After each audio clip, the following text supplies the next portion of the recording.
On a moonlit night, standing on a bridge, the protagonist scrutinized text messages on his phone. Among these, Jinwa's father had sent a message. He had the scare of his life visiting the XX Korean medicine clinic. It seems a lot of the infected are frequenting this place. Perhaps it's due to the current corona situation. Along with several unfavorable messages about his clinic.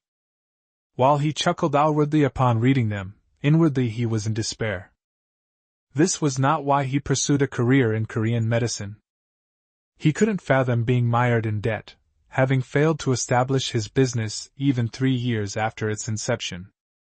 His misfortune was compounded by the outbreak of coronavirus coinciding with his clinic's opening. Inebriated, he loudly pondered why people continued to contract COVID after visiting his clinic, and why they accused his clinic of being the source of infection. Engrossed in his self-dialogue, he suddenly slipped and plummeted from the bridge. Too drunk to comprehend the situation, he puzzled over why the sky appeared beneath his feet. Little did he know, this marked the beginning of an extraordinary turn in his life. From being an ordinary Korean medicine doctor, he was on the brink of becoming the divine physician in a novel. As the protagonist lay recovering, system windows materialized before him, indicating the establishment of an HP system. He learned he could gain HP through treating his internal organs. While investigating this newfound ability, he realized he could unlock various skills or summon creatures, but his HP was at 0 points. Gradually regaining consciousness, his vision still blurred, he observed a man whom he mistook for a rescue worker. He assumed this man had come to save him after his fall into the Han River. With a renewed resolve to start afresh as long as he was alive, he mused that it was better to be laden with debts than dead. He assured the man he would exercise more caution in the future. However, he soon realized that his surroundings were unfamiliar, akin to a Middle Ages film set rather than a hospital. To his astonishment, the man, now in tears, asked, "Your Highness, can you see me?" This unexpected address left him baffled, leading him to perceive the man as an odd foreigner. In response, he greeted the man normally and inquired about his identity. The man, stricken with fear that the protagonist could not recognize him, vowed to continue his service regardless. He introduced himself as Pierrot Garden, the personal doctor of the Crown Prince. Upon hearing Garden's words, the protagonist was utterly perplexed, having no clue what the man was referring to. He then requested a cup of water. Garden promptly handed him a cup, which to his surprise was studded with diamonds. He examined the diamonds with confusion, noting their appearance and scent, which suggested they were genuine 24-carat gems. As he sipped the water, his gaze drifted to a mirror beside his bed. Catching sight of his reflection, he spat out the water in shock. The face staring back at him was his, yet not his own. In that moment, he recalled Reikio Adramagentano, a character from Demon Sword Emperor, the fantasy novel he had been reading before his alcohol-fueled night. Unable to grasp the reality of his situation, he asked Garden to slap him.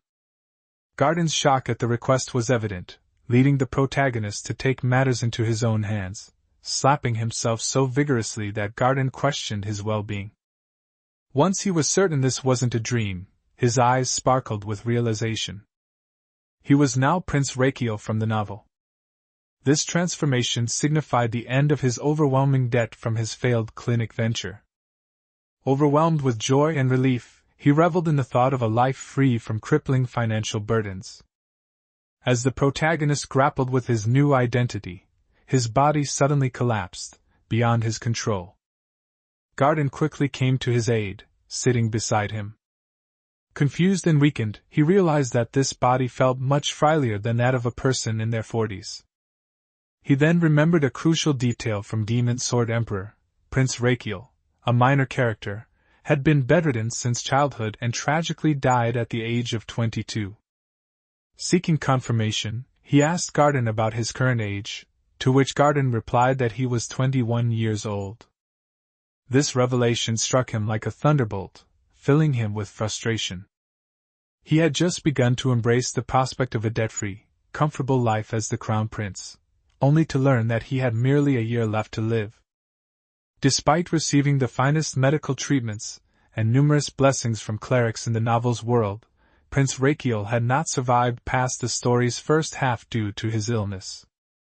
Realizing the gravity of his situation, he decided to take action to protect his newfound body. He urgently requested Garden to bring him needles, specifying that the quantity and size didn't matter. He needed as many needles as possible.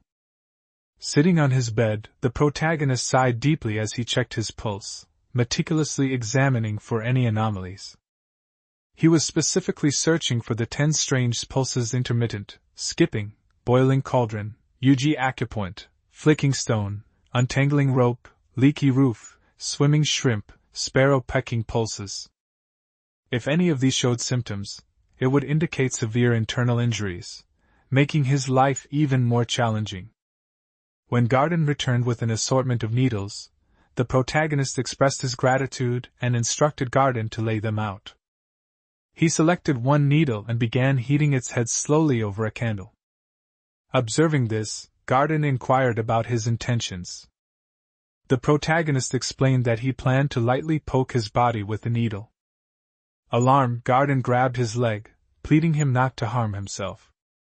Garden tried to reassure him, emphasizing his status as the future emperor and expressing understanding of his pain, but urged him not to inflict self-harm. The protagonist interrupted, clarifying that Garden had misunderstood his intention. He was not aiming to harm himself but was doing this for a beneficial reason. He persuaded Garden, stating that if nothing adverse happened post-poking, Garden should trust him henceforth. After pondering, Garden reluctantly agreed to put his trust in him, to which the protagonist reassured Garden not to worry and promised that he wouldn't regret his decision.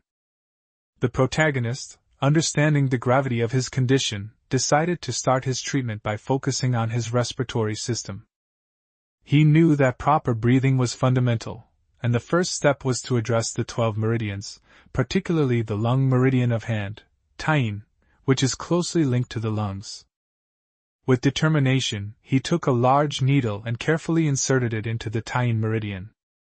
The procedure was somewhat painful due to the size of the needle.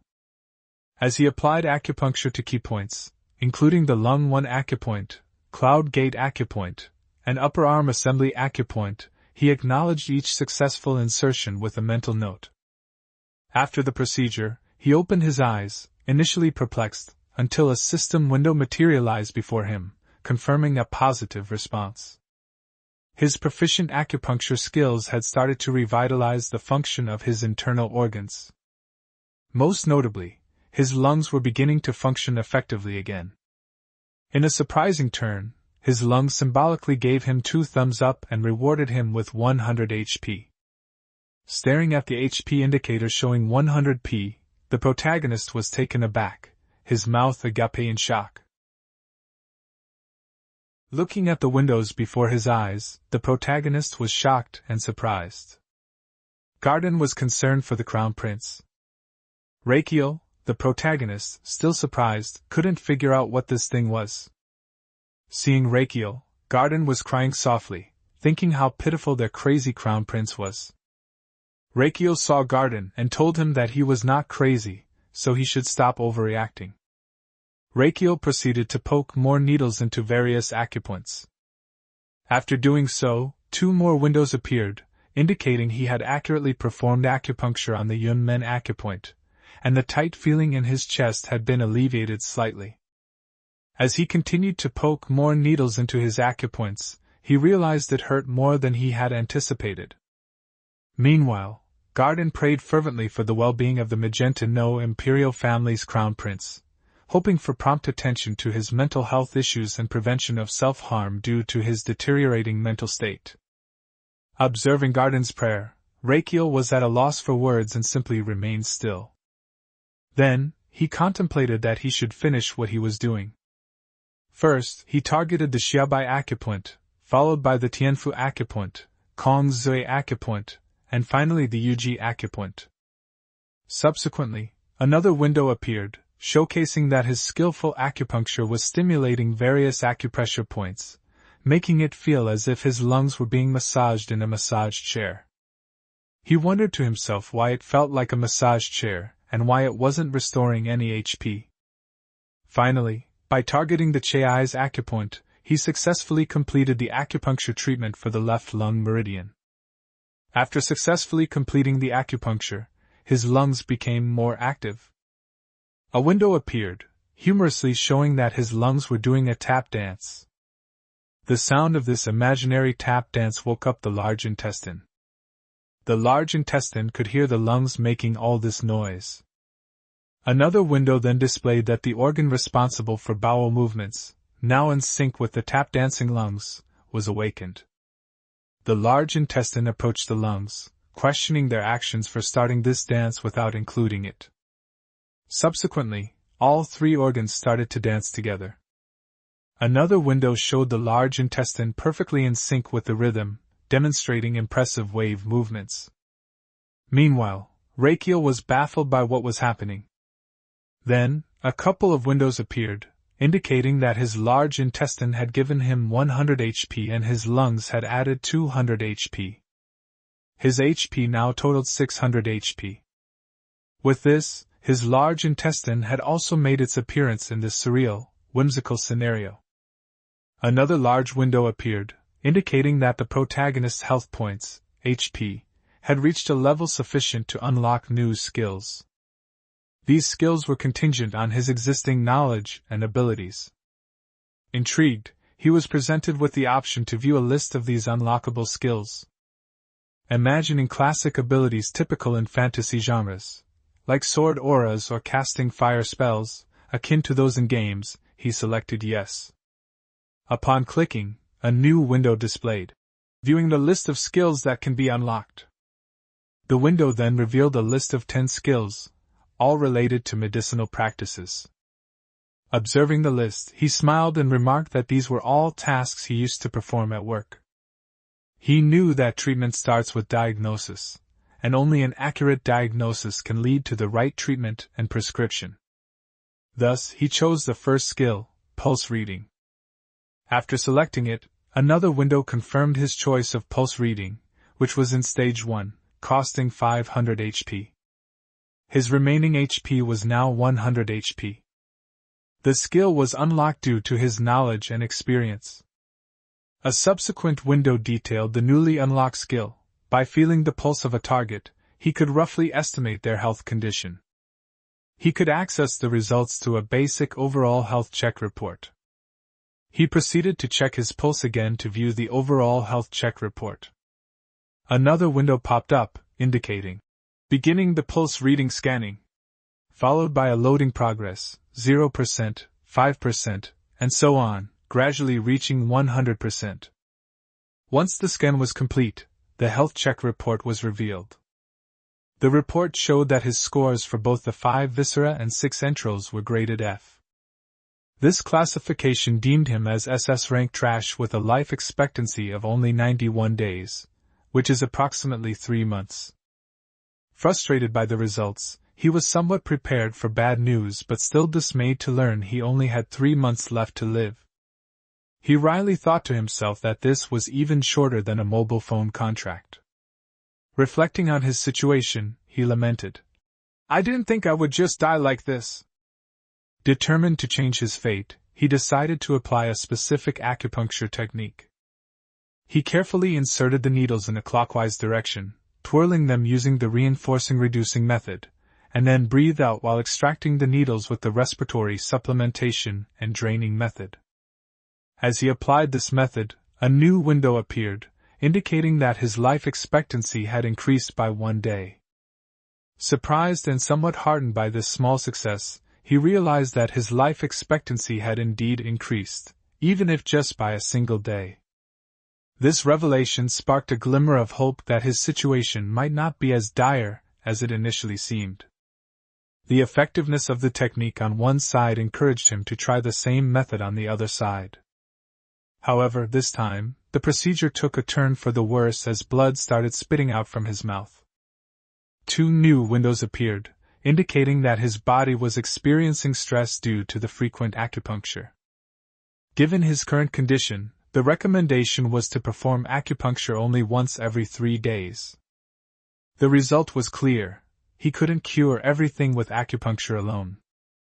His intestines and lungs were in a state of devastation.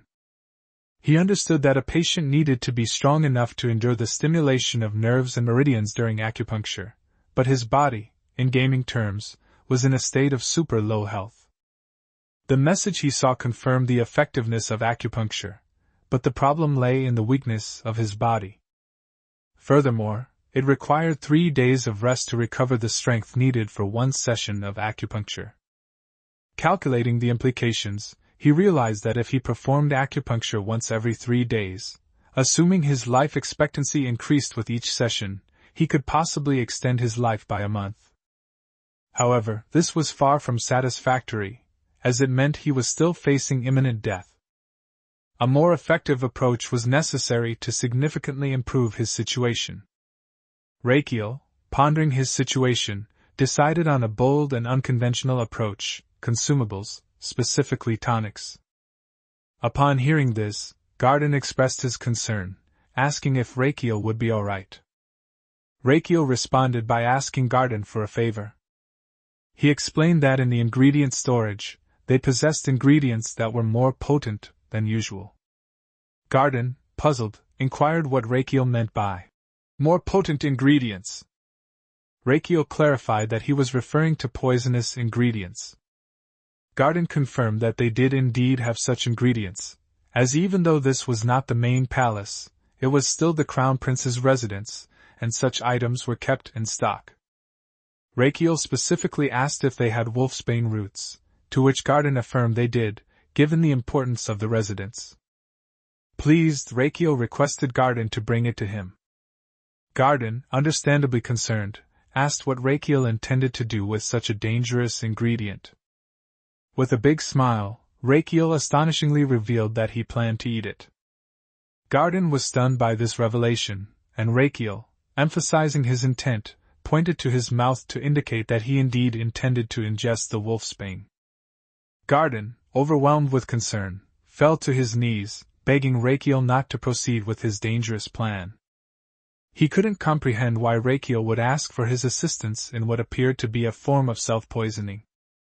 Rakiel, however, assured Garden that this was not his intention, rather, it was part of his treatment process. He instructed Garden not to question further, and to bring him the wolfsbane root within 5 minutes, threatening to take drastic action if Garden delayed. Despite Rakiel's insistence, Garden was still reluctant. Rakiel sighed, realizing he couldn't simply force Garden to comply. He then explained to Garden the nature of wolfsbane root, highlighting that there are 2 types and that he intended to use the smaller daughter root. He acknowledged its toxic properties, such as its potential to stop a heart, but shared his knowledge of a method to neutralize and control the poison, turning it into a medicinal herb, a process known as detoxification. Garden, still struggling to understand, questioned Rakiel about turning a poisonous plant into a medicinal herb. Rakiel confirmed, explaining that once detoxified, the toxic properties of the daughter root could have medicinal benefits. He asked Garden if he was convinced now, but Garden honestly admitted he was not. Rakiel, visibly frustrated, pondered the situation. Garden then expressed his skepticism, admitting that he had never heard of such a method and was unsure of the reliability of the information. Nevertheless, he agreed to bring the wolfsbane as Rakiel had ordered, prioritizing Rakiel's health despite his doubts. Rakiel, hearing Garden's decision, paused and remained silent, processing the gravity of the situation and Garden's willingness to help despite his concerns. As Garden made his way to the storage room, his mind was occupied with thoughts about the deteriorating condition of His Highness, Rakiel. They had reached a point of despair, as none of the medicines had worked to improve Rakiel's health. Despite his initial hesitation and concern, Garden considered that trying the detoxification method might be worthwhile given the dire circumstances. Determined to ensure the safety of this unconventional treatment, Garden resolved that once the detoxification process was complete, he would take a significant precaution. He decided that he would personally consume the detoxified wolfsbane first, testing its effects on himself to ensure its safety before allowing Rakiel to proceed with the treatment. This decision reflected his deep loyalty and concern for Rakiel's well-being, prioritizing the prince's health above his own. They are detoxicating the wolfsbane daughter root. Garden said to Rakiel with respect that it smells really strange. Rakiel inquired if Garden was still not convinced of its safety. In response, Garden explained to Rakiel that his concerns stemmed from using a poisonous ingredient in its creation. As Garden contemplated the poison, his face turned pale. Overwhelmed with fear, he began begging and crying, pleading for a reconsideration of their plan. His sudden display of fear startled Rakiel. Seizing the opportunity to turn the tables, Rakiel suggested that if Garden was so concerned, he should try it first. Surprisingly, Garden agreed enthusiastically. This unexpected response stunned Rakiel, momentarily halting his thoughts. In the novel, Rakiel reflected on how Garden was undeniably loyal and devoted. Initially, Garden wasn't the family's primary doctor but started as an assistant. Despite the confidence of other doctors, they eventually left, leaving Garden as the only one steadfastly by Rakiel's side. Rakiel acknowledged Garden's unwavering loyalty, a characteristic that defined him. Tragically, Garden was later wrongfully accused of causing the Crown Prince's death and was executed. Rakiel considered Garden to be a genuinely good person, deserving of a better life due to his loyalty.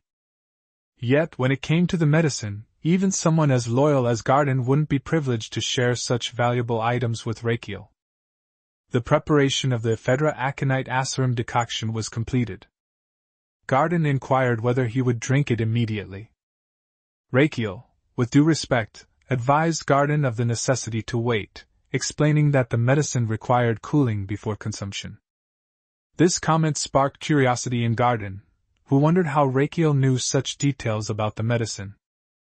Rakiel, unable to provide a direct answer and concerned that Garden might suspect he wasn't who he claimed to be, fabricated a story about a mage revealing this secret to him. Garden expressed his trust in Rakiel, but internally, he harbored doubts, particularly finding the medicine suspicious. Meanwhile, as the medicine reached a suitable temperature, Rakiel didn't hesitate. He swiftly took the bowl and drank its entire contents so quickly that Garden was unable to react. After drinking, Rakiel wiped his mouth and informed Garden that he had consumed all of it. Upon consuming the perfectly prepared ephedra aconite asarum decoction, Rakiel immediately sensed a significant change. He was greeted by a series of windows indicating the effects of the potion. The daughter root in the decoction had successfully alleviated the coldness and sores within him, enhancing his metabolism. Most notably, the Azrahan core energy within him was awakened. Rakiel recalled that Azrahan core energy was a technique developed by the legendary Grand Master Knight, Javier Azrahan, and was featured in the novel Served by Lloyd Frontera. This exclusive technique, symbolizing the imperial family's power, was traditionally passed down only to the direct descendants of the Magentano imperial family. Given that the original owner of the body he inhabited was the Crown Prince, it was likely that he had been trained in the Azrahan core energy technique during his youth. Further notifications revealed that Rakiel had unlocked the single circle level 1 of Azrahan core energy, enhancing the process of mana absorption around the heart, and boosting his mana by 120%. His current health points, HP, stood at 100, and to reach the next level, he required 1,000 points.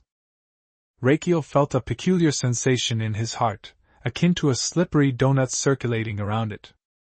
This new sensation brought with it a surge of vitality spreading throughout his body with each breath. For the first time, he could perceive mana, a revelation that he found astonishingly awesome. The bowl slipped from Rakiel's grasp as he suddenly felt an intense pressure in his heart, as if it was on the verge of bursting.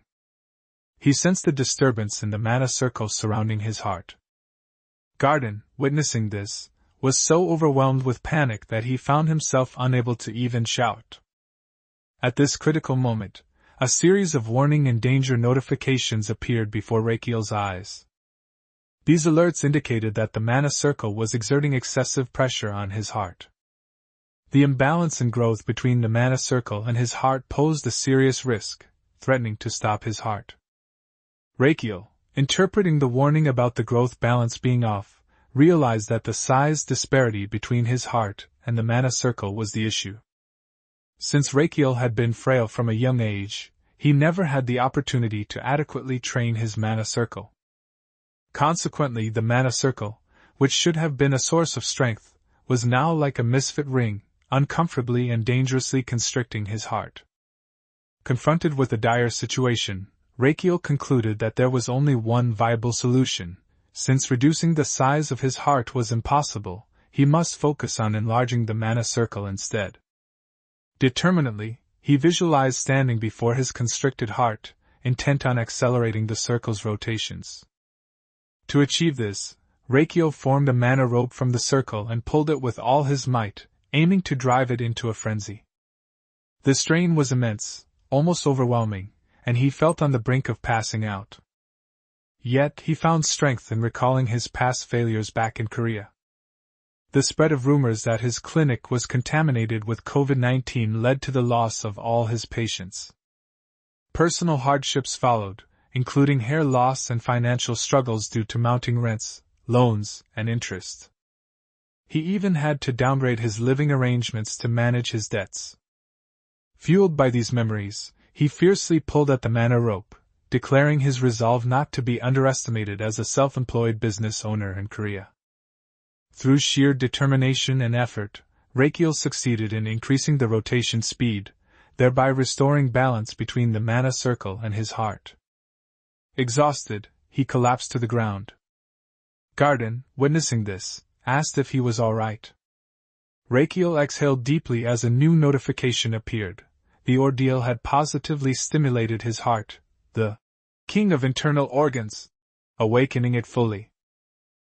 The king arrived, his palanquin carried by 4 guards. He descended from the palanquin with a fresh and renewed appearance. The king was the heart of Rakiel.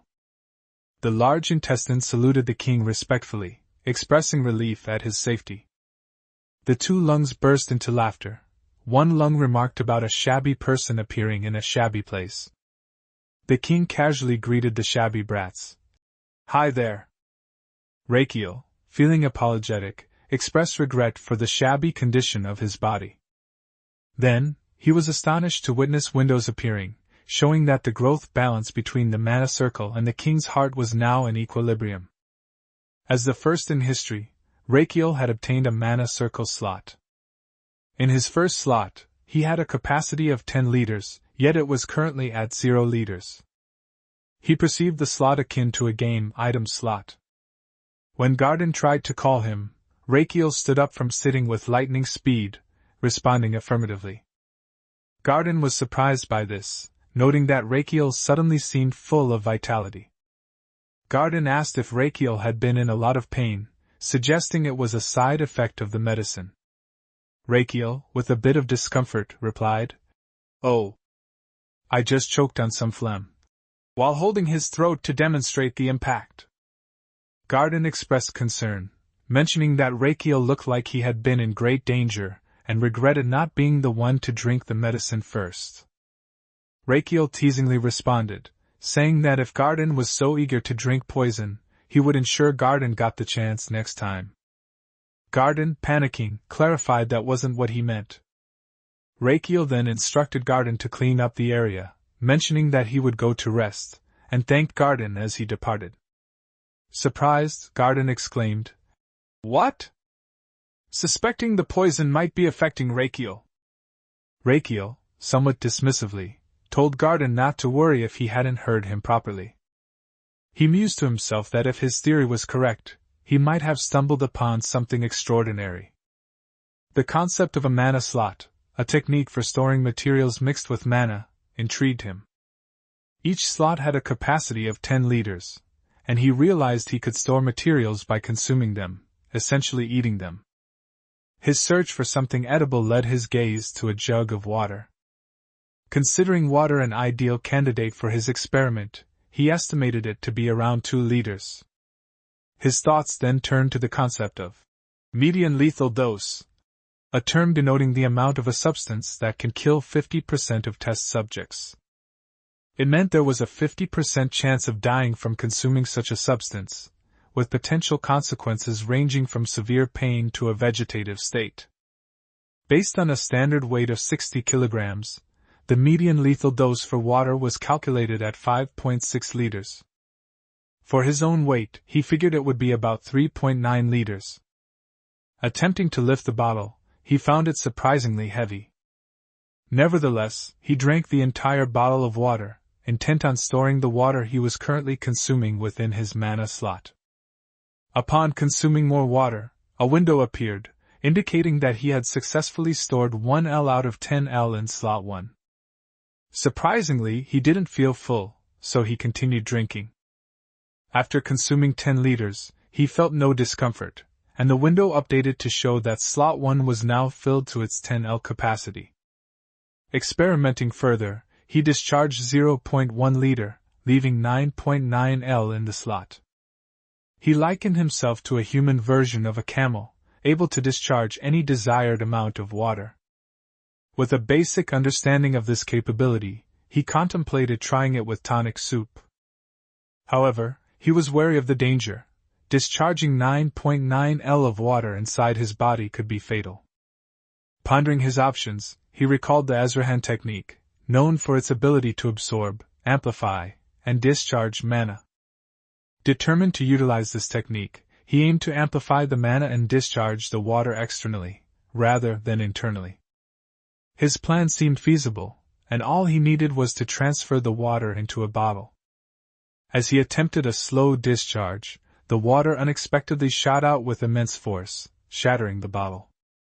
Confused and startled, he hadn't anticipated this outcome. He had expected a gentle flow, akin to tap water, not a powerful burst resembling a water cannon. The commotion in the Crown Prince's bedroom had alerted the palace guards, who, along with Garden, rushed in. Garden, concerned, asked, "Your Highness! Are you all right?" The guard leader, suspecting a terrorist attack, questioned who would dare target the prince. Rakiel, needing to provide an explanation, quickly concocted a story. He told them he had gotten a bit angry and slammed the bottle on the table, apologizing for causing the loud noise. The guard and Garden paused, seemingly processing his explanation. Rakiel doubted the credibility of his own excuse, finding it rather absurd. However, to his surprise, the guard responded understandingly, inquiring if he had sustained any injuries. Rakiel assured them it was just a scratch on his foot, all the while thinking in disbelief. What? They believed that. The guard leader then respectfully requested Garden to escort the prince to bedroom 2. Garden agreed, stating he would do so after tending to Rakiel's wounds. Alone with his thoughts, Rakiel pondered over the ease with which his dubious excuse was accepted. He questioned whether the guard's belief in his story stemmed from his status as the crown prince. In the side palace's bedroom 2, Garden advised Rakiel to rest well. Reflecting on the benefits of his royal status, Rakiel responded, suggesting that Garden should also take some time to rest. Alone with his thoughts, Rakiel pondered the recent events, the circle and meridian around his heart, the surge of mana through his shoulder and arm, and the amplifications and discharge that led to the unexpected outburst of energy. He resolved to sleep to avoid further incidents, realizing the importance of conducting his experiments discreetly, ensuring no one would discover his activities. The scene then shifted to Emperor Estelian Testarossa Magentano. A messenger reported to him about Rakiel's recent peculiar behavior. The messenger respectfully informed the emperor that the crown prince had been harming himself with needles and consuming poison. These revelations visibly angered Rakiel's father, Emperor Estelian, who, in a tone of concern and frustration, exclaimed, "Rakiel, what on earth are you doing?" The scene transitioned to where Rakiel had completed the preparation of 10 liters of ephedra aconite acerem decoction. Rakiel requested Garden if he might step out of the room momentarily. Garden, granting permission, inquired about the reason for his request.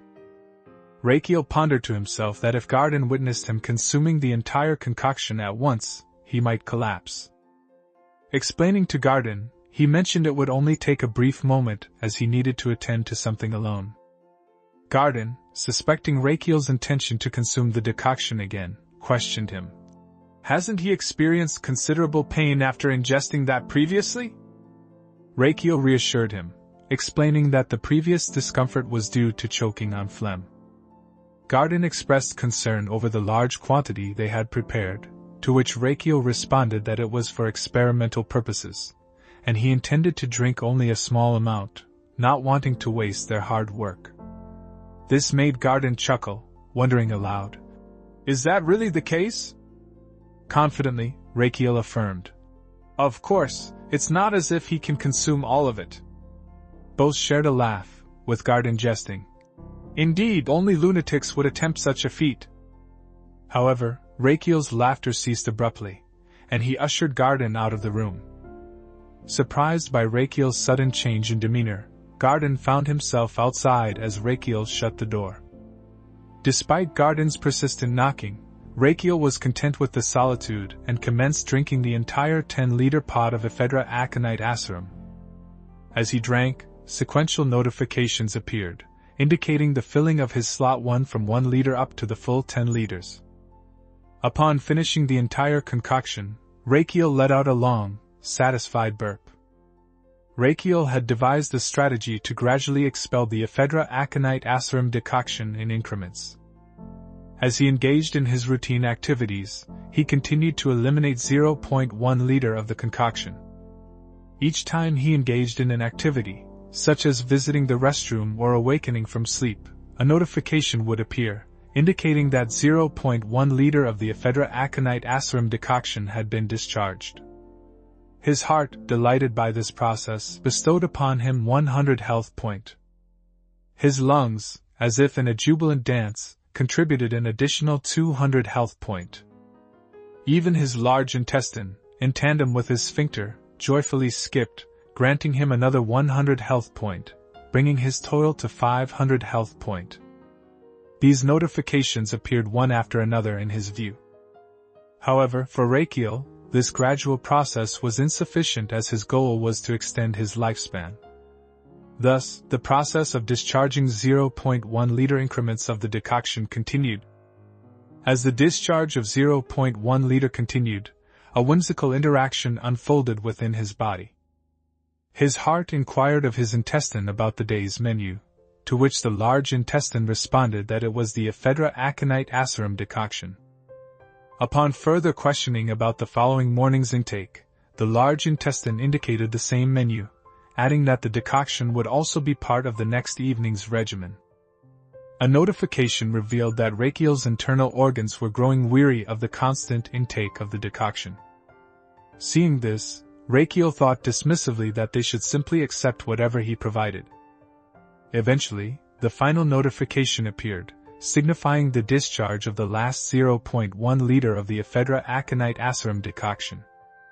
At breakfast, Rakiel was eating calmly when a notification appeared, indicating that his life expectancy had increased by 50 days, now totaling 133 days. His reaction to this news was so abrupt that it startled the maid serving him, causing her to drop a cup of tea.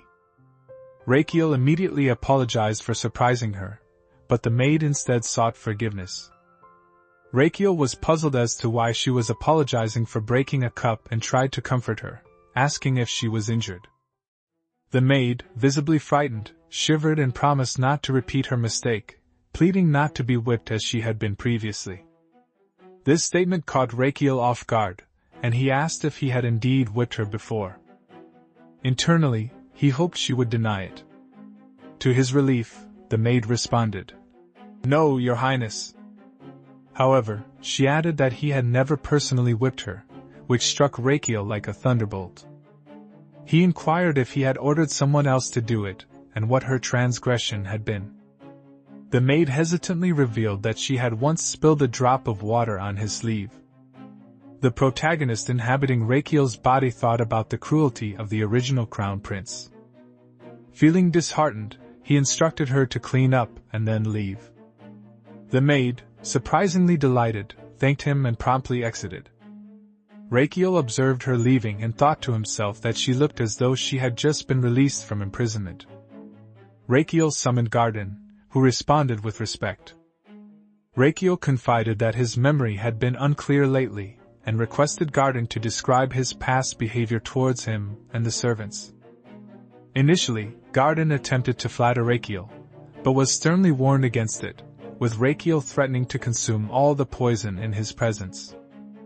Understanding the seriousness of the situation, Garden candidly told Rakiel that he had been excessively strict, punishing any errors harshly, and acted dictatorially towards the servants. This revelation left Rakiel feeling frustrated, wondering why anyone had believed his earlier excuses, given his history of irrational behavior. A curious thought then struck Rakiel, leading him to ask Garden why he wasn't afraid of him, considering their close relationship. Garden's response was that his trust in Rakiel stemmed from understanding who he truly was. He recounted a memory from Rakiel's youth, where he had found the young prince sheltering a baby chicken from the rain under a tree. Garden expressed his belief that curing Rakiel's illness would restore his true, kinder self, and he felt his recent trust in Rakiel was being justified.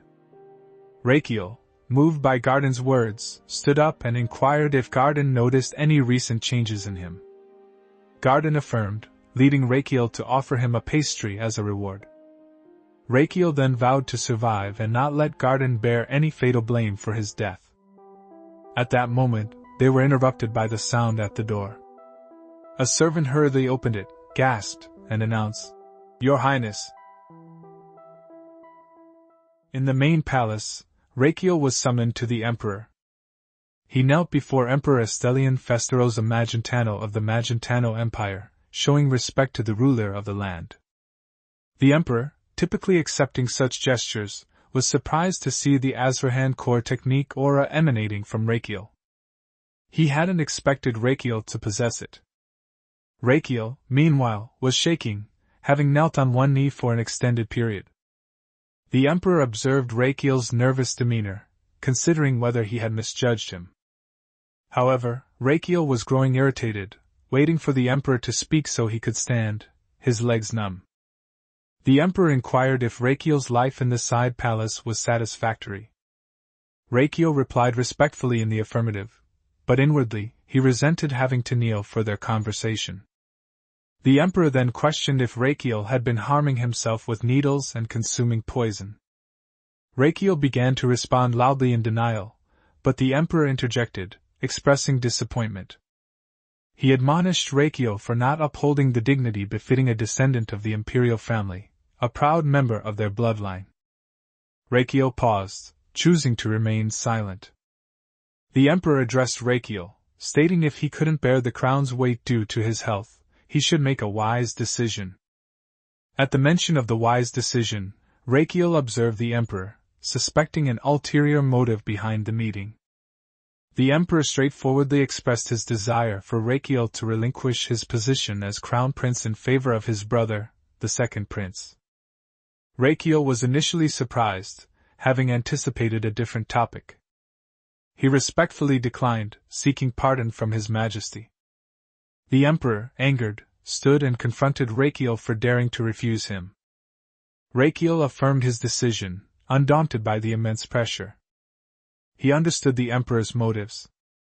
The Emperor's request wasn't genuinely seeking consent to remove Rakiel from his position, it was a strategic move.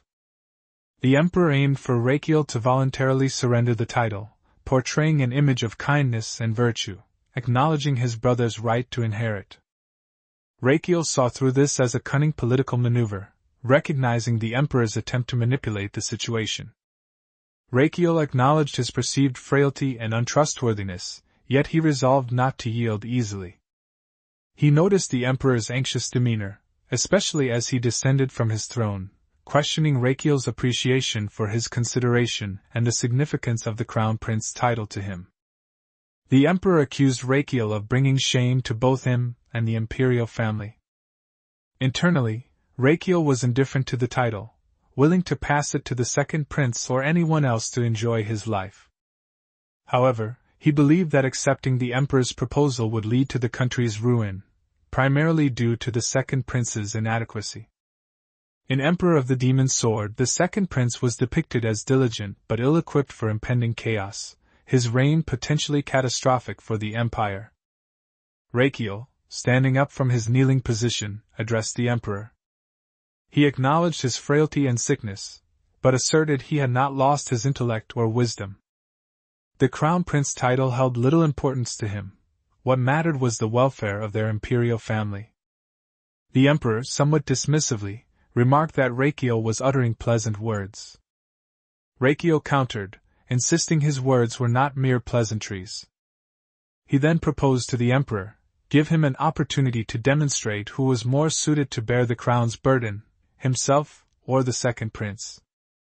Upon returning to the side palace, Rakiel was questioned by Garden about the reason for the emperor's summons. Rakiel casually mentioned that it was nothing significant, just the emperor's wish for him to pass the crown prince title to the second prince. This revelation struck Garden like a thunderbolt. Rakiel, however, reassured Garden, informing him that he had rejected the emperor's proposal. He revealed that he had suggested a sword duel with the second prince as a means to resolve the matter. Rakiel's demeanor changed to one of gloom upon noticing Garden packing, evidently preparing to leave. Meanwhile, in the main palace, the emperor stood beside a window, reflecting on Rakiel's proposal. He pondered over Rakiel's request for a chance to prove who was more deserving of the crown between himself and the second prince. The emperor mused over this unexpected aspect of Rakiel's character and decided to accept his proposal. Laughing aloud, he expressed his eagerness for what was to come. Back in the side palace, Rakiel, seeing Garden's preparations, pulled his bag, confidently assuring him of his victory. However, Garden seemed uncertain of how Rakiel planned to secure his win. The scene transitioned to the location of the duel, where the emperor and the empire's influential figures gathered. The populace encircled the area, with Rakiel, Garden, and the second prince, Theodore, positioned at the center. Amidst the crowd, some girls were captivated by Theodore's charm, speculating about his assured victory. As Theodore approached Rakiel, who was preparing himself, he addressed him. "Brother, Crown Prince, you don't need to do this. I hate to say it, but you know how this will end, right?" Rakiel responded, inquiring if Theodore was so certain of his victory. Theodore revealed that the emperor had interpreted Rakiel's challenge as an attempt to legitimize Theodore's claim to the throne. Rakiel found this notion absurd. Theodore, visibly annoyed, insisted that the outcome would be unchanged and expressed his reluctance to see Rakiel jeopardize his health for such a purpose. He affirmed he wouldn't allow Rakiel to sacrifice himself in this manner. Rakiel, smiling broadly, realized both Theodore and the emperor had misunderstood his intentions. At that moment, Garden presented Rakiel with a large shield he had prepared for the fight. This unexpected move surprised everyone, the crowd, the emperor, and especially Theodore. Rakiel had no intention of losing and stood ready to engage in battle. The crowd watched as Rakiel took the big shield, murmuring among themselves about the crown prince's odd behavior. They noted that the second prince possessed an Azrahan core with a single circle and had learned swordsmanship from a renowned knight. Rakiel's antics were well known, and the consensus was that he stood no chance. Garden initially thought it was a joke, but Rakiel had already assured him of his serious intention to win.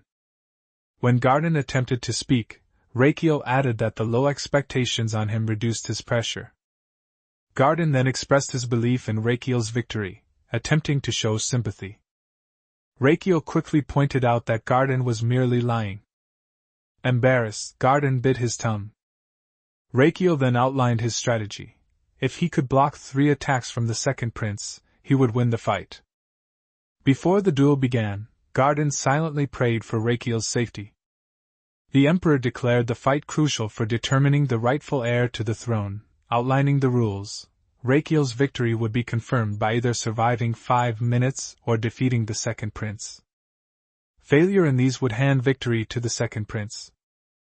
Rakiel and Theodore faced off, with Theodore eager to conclude the matter swiftly. Thus, the battle between them commenced. As the duel commenced, Rachiel immediately dropped his sword, puzzling the Emperor and prompting the spectators to question if the fight was over before it truly began. This would be an embarrassing spectacle. Rachiel stood with only his shield. Theodore inquired if Rachiel was conceding the fight. He felt a sense of relief, as he was uncomfortable about targeting a sick person. However, he also recognized that such an easy surrender would bring shame to the imperial family, especially before such a large audience. Theodore's mind raced with thoughts, but then he noticed Rachiel gripping his shield with both hands, assuming a fully defensive stance. Theodore surmised that Rachiel had opted for defense rather than half-hearted attacks, perhaps aiming to endure for 5 minutes rather than seeking to defeat him. This realization brought a slight smile to Theodore's face, admiring Rachiel's audacious strategy. He prepared to swiftly conclude the duel. Theodore concentrated his mana for the attack, while Rachiel, shield in hand, braced for the onslaught, hoping to endure. Theodore swiftly lunged at Rachiel, delivering a strike so rapid that Rachiel barely managed to raise his shield in time.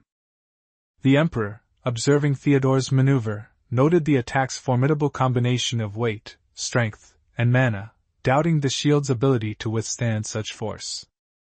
Theodore's strike came from above, impacting Rachiel's shield with tremendous force. He had chosen this angle intentionally, hoping his brother would at least maintain his dignity, either by standing firm or kneeling rather than falling disgracefully.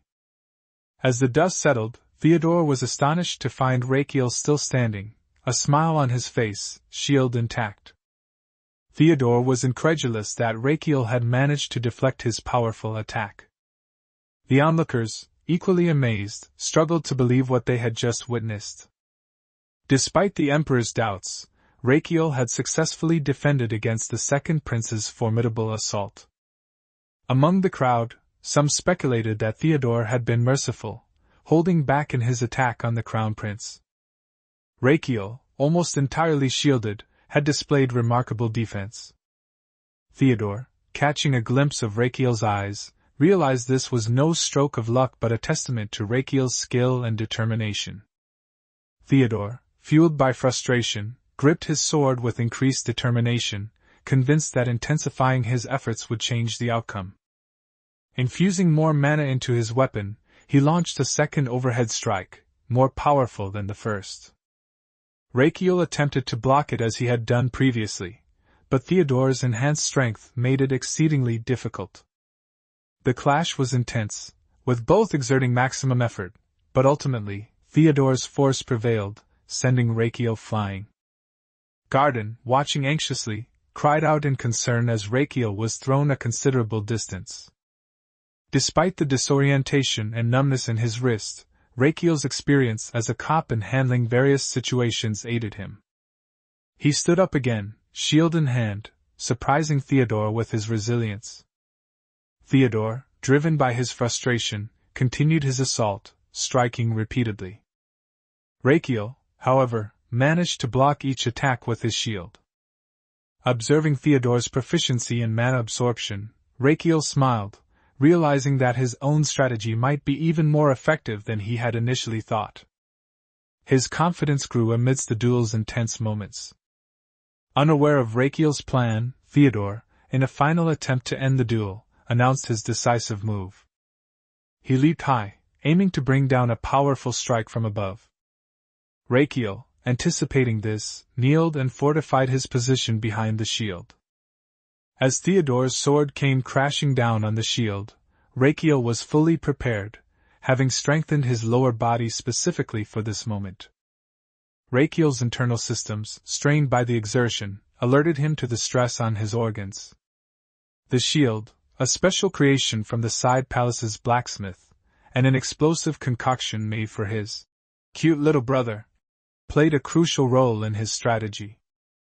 A system window popped up, indicating the discharge function of slot 1, asking how much he would like to discharge.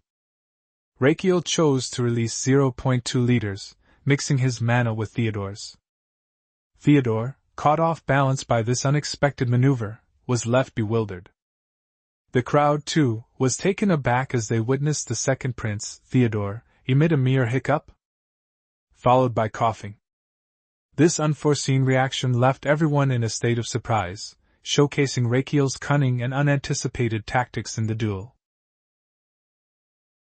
Rakiel knew that because it described in the Demon Sword Emperor that Theodore is someone who can't handle even a single glass of wine. Seeing Theodore condition, Rakiel laughs quietly because for this very moment he filled the slot with a bomb cocktail containing 20 types of potent liquor last night. On the other hand, Theodore was sure that he hit the shield, but something entered his body along with mana. But he has no idea what that something entered. He tried to pull himself together, thinking that he just must defeat his brother within 5 minutes. Then he will obtain father's recognition and receive the cheers of the thousands of citizens in the capital, and be reborn as the proud crown prince. To Theodore, it's what's best for the imperial family, the empire, and his brother whose health declines. Rakiel thinking that he got him. Theodore gets himself again, holding his sword to win this time for sure. Then he goes again toward Rakiel by randomly swinging his sword. Rakiel was a bit confused, thinking that Theodore might withstand his bomb cocktail. Theodore putting his mana into his sword strike Rakiel.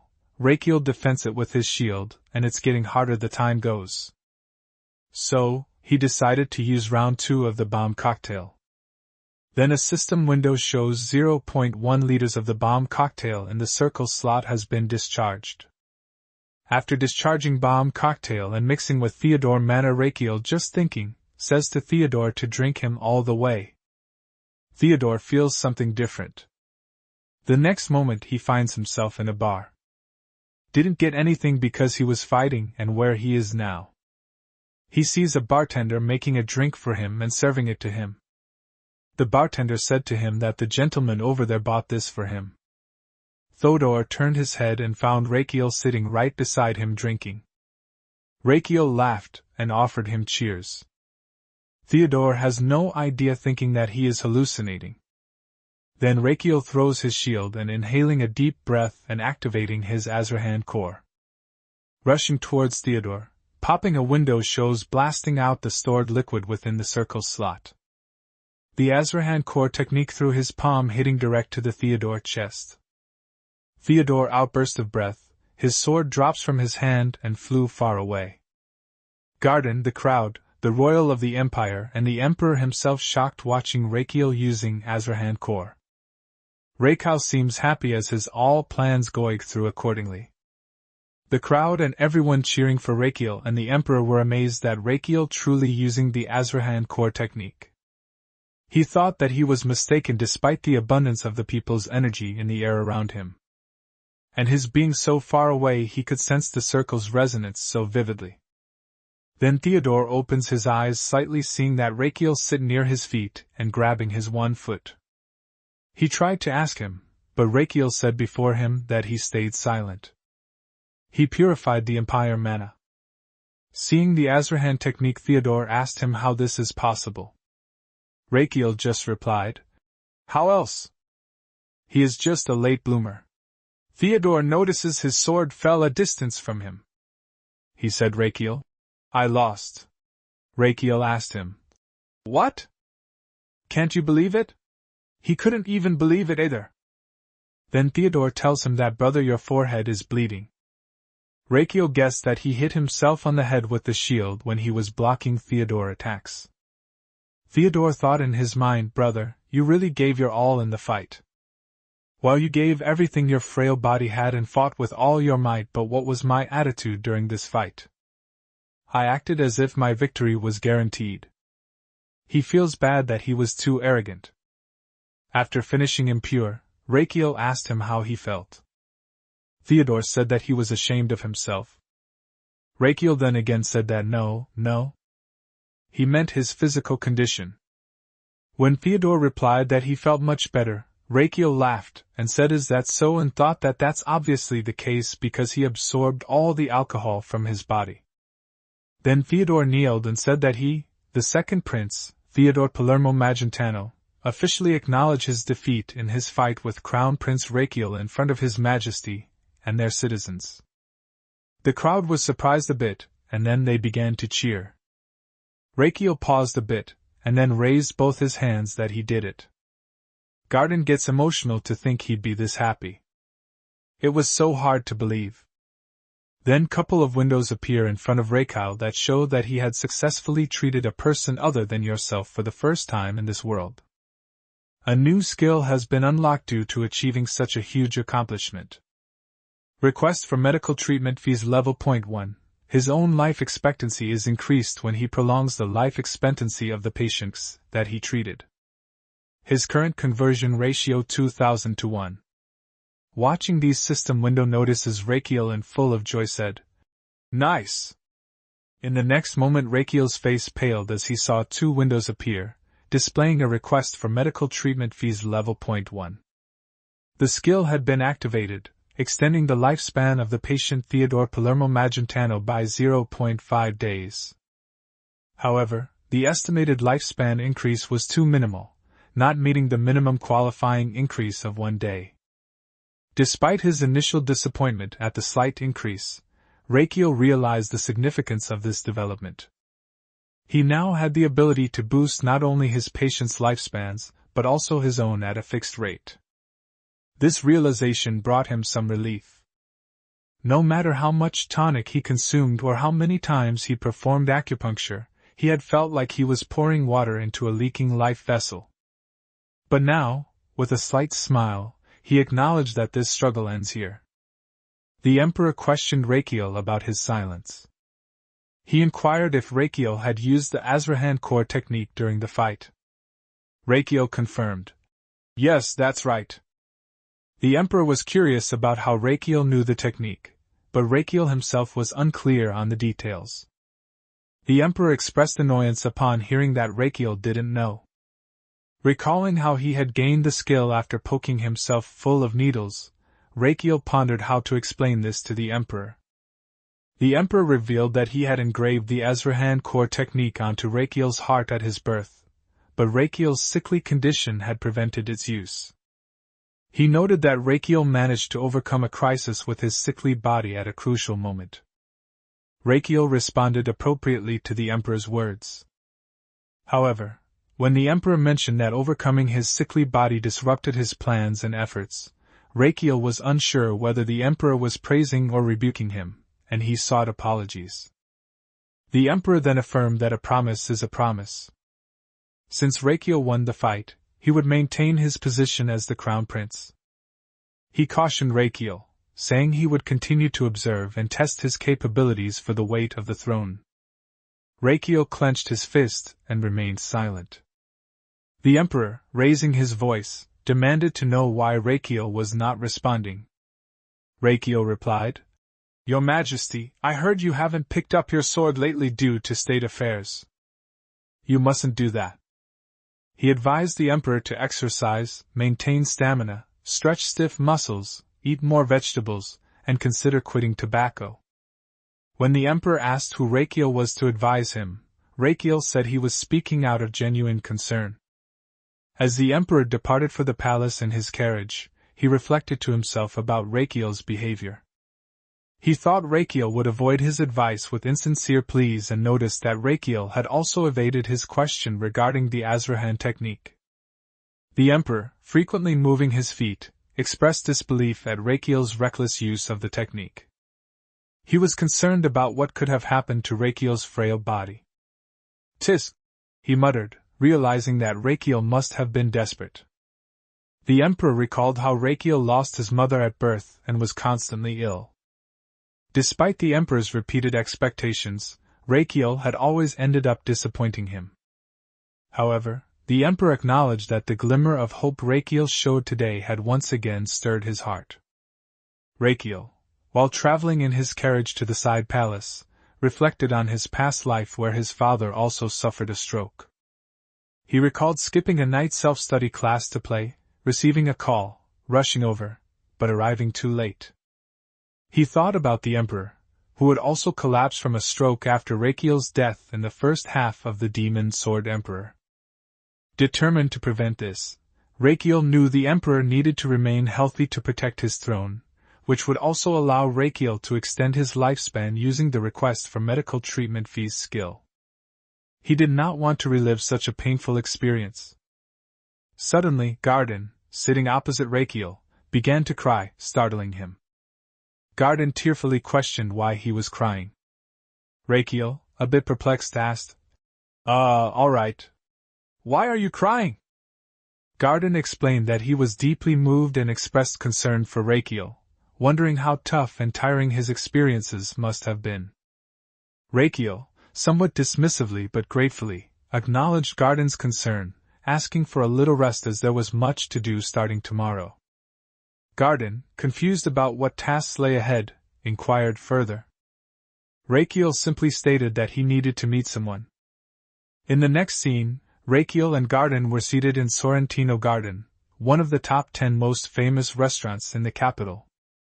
Rakiel inquired if Garden was familiar with the place, to which Garden confirmed he was a regular. Garden then questioned why Rakiel had suddenly changed his clothes. As they conversed, a waiter knocked and asked for their order. Rakiel requested pasta with the sauce separate, a salad without any vegetables, and a grape not made from grapes, intending to eat until sunrise. He then asked the waiter if that was all right. Confused by Rakiel's order, Garden was left puzzled. The waiter instructed them to stand and follow him. The waiter then revealed a secret staircase, urging them to descend. Garden was amazed by the existence of such a place within the restaurant, and wondered how Rakiel knew about it. Rakiel sighed with relief, noting it was just like in the novel. Garden, curious, asked Rakiel about the purpose of their visit. Rakiel explained he was there to collect some expensive treatment fees, a point Garden didn't fully grasp. Rakiel clarified he was there to find someone and inquired if Garden had heard of Damien. Garden replied in the negative, which Rakiel found to be expected. Entering through a large door, Rakiel and Garden found themselves in a space resembling an arena. Garden, bewildered, asked Rakiel about the nature of this place. Rakiel explained that it was a secret location. As they scanned the arena, Rakiel searched for the man he came to meet. Spotting a muscular man, he wondered if this individual was Damien. Garden commented on the man's imposing appearance, but Rakiel clarified that he was not Damien. Then, as they approached a large, ornate gate, the silhouette of a person became visible. Observing this figure, Rakiel recognized him and remarked that he had finally appeared. This person, with long blonde, brown hair and a sword, was none other than the true protagonist of the novel, Damien Kyan. As Damien arrived on the battlefield, everyone in the crowd started to cheer, repeatedly shouting, "Damien, Damien, Damien!" The announcer then instructed the last match's fighter to quickly exit the battlefield. The fighter responded with a simple, okay. Following this, the announcer loudly introduced today's main match, featuring Damien Kyan, described as a sword genius with devilish talents. He had made his debut in the Colosseum at just 17 years old, and became a champion in a mere 3 months by defeating all his opponents. The announcer then began to introduce Damien's opponent for the day. At that moment, a troll emerged from the ornate gate, taking large, angry strides forward until it stood in front of Damien, roaring menacingly. Observing the troll, Rakiel thought to himself how it truly looked like a real troll and seemed no less formidable up close. Meanwhile, Garden, shivering in fear, clutched his clothes and asked Rakiel, "What's that? What is this place? Are they feeding humans to trolls? What on earth is this place?" The troll then launched a powerful punch at Damien, who simply sidestepped a little, allowing the punch to miss him narrowly and hit the ground, causing it to crack. Surprised by Damien's evasion, the troll rushed in again, attempting another punch from the side. Damien, however, easily dodged this attack too, his eyes carefully tracking every move of the troll. Seizing an opportunity, Damien drew his sword. The troll, in a reckless attempt, tried to punch again, but Damien, without giving it any chance, swiftly split it in half with his sword. The crowd, initially shocked at the sight, soon erupted into cheers, once again chanting, "Damien, Damien, Damien!" in admiration of his victory. Rachiel and Garden were utterly shocked by the scene. Rachiel couldn't believe what he had just witnessed. Damien's prowess surpassed even his wildest thoughts. He surmised this must be why Damien was the main protagonist of the novel, a sword genius on par with Javier, the Grand Master known as the strongest swordsman in history. Rachiel instructed Garden to stay alert and follow him, to which Garden, still engulfed in fear, instinctively responded, "Yes, Your Highness." They eventually arrived at a location where a guard stood in front of Damien's room. Approaching the guard, they were initially halted. However, after Rachiel handed the guard a gold bar, the guard allowed them to pass with a, "Please don't stop." Entering the room, they found Damien, who did not recognize Rachiel and remained silent. Rachiel, determined not to be intimidated, despite feeling nervous inside, approached Damien and took a bottle of tablets from in front of him. He expressed his pity for Damien, questioning why he resorted to such cheap painkillers, and whether they were effective in aiding his sleep. Damien, curious about the stranger in his room, asked, "Who are you?" Rachiel confidently replied, "Me? Someone you need." When Damien inquired if Rachiel was there to sell him medicine, and Rachiel affirmatively responded, Damien dismissively told him to leave, stating he already had enough medicine. In response, Rachiel threw the bottle of medicine away, declaring it useless. This action provoked Damien, who grabbed his sword in displeasure. Rachiel then revealed his knowledge about Damien's persistent headache, asserting that such cheap medicine wouldn't alleviate it. This revelation caught Damien's attention. Rachiel thought to himself that he had successfully piqued Damien's interest and mentally prepared for what he considered showtime. Then Rachiel began his lecture to Damien, explaining that pain symptoms typically originate from the back part of the brain, causing stiffness in the neck and head. He dramatized the sensation, describing it as a tingling ache. Placing his hand on Damien's shoulder, Rachiel questioned whether Damien felt tightness around the back of his head and shoulders. Damien regarded Rachiel with suspicion, prompting Rachiel to inquire about the nature of his gaze, suspecting that Damien was curious about how he knew all this. Rachiel continued more assertively, describing how severe pain could spread to the sides of the head, forehead, and even between the eyes, leading to goosebumps, profuse sweating, and excruciating eye pain. He depicted the pain as ebbing and flowing in waves, a torturous cycle that seemed endless. He criticized Damien for relying on cheap painkillers instead of addressing the root cause of his pain. Damien, somewhat irritated, questioned Rachiel about his dismissal of painkillers as medicine. Rachiel negated this assumption. Damien then thought to himself that Rachiel was overly talkative and considered whether he should silence him permanently. Rachiel, undeterred, addressed Damien as a pitiful fool, urging him to speak up. Damien thought to himself in frustration, questioning if he had ever been given a chance to speak. Eventually, Damien demanded to know who Rachiel really was. Initially, Rachiel claimed to be the Crown Prince, which prompted a dismissive and threatening response from Damien, telling Rachiel to just die. In a moment of panic, Rachiel quickly interjected, pleading, "Wait." Rachiel quickly backtracked from his earlier claim of being a crown prince, asserting that he was joking and was actually sent by Kuzman. Upon hearing Kuzman's name, Damien asked if Kuzman had sent Rachiel. Rachiel confirmed this, referring to Kuzman as Damien's promoter and Colosseum middleman. Damien paused, considering this new information. Rachiel then fabricated a story, claiming that Kuzman had mentioned Damien's complaints about a shortage of medicine, attributing the issue to the current season's impact on the availability of ingredients. Curious, Damien inquired about what Rachiel was trying to propose. Rachiel suggested he had an alternative method to alleviate Damien's pain. This suggestion created two conflicting images of Rachiel in Damien's mind. Rakiel then instructed Damien to take off his clothes and lie down, promising to explain the process during the treatment. Agreeing to this, Damien responded with an, "All right."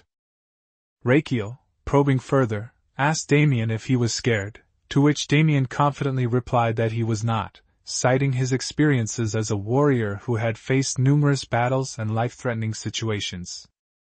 Rakiel, acknowledging Damien's bravery, welcomed him to proceed with the treatment.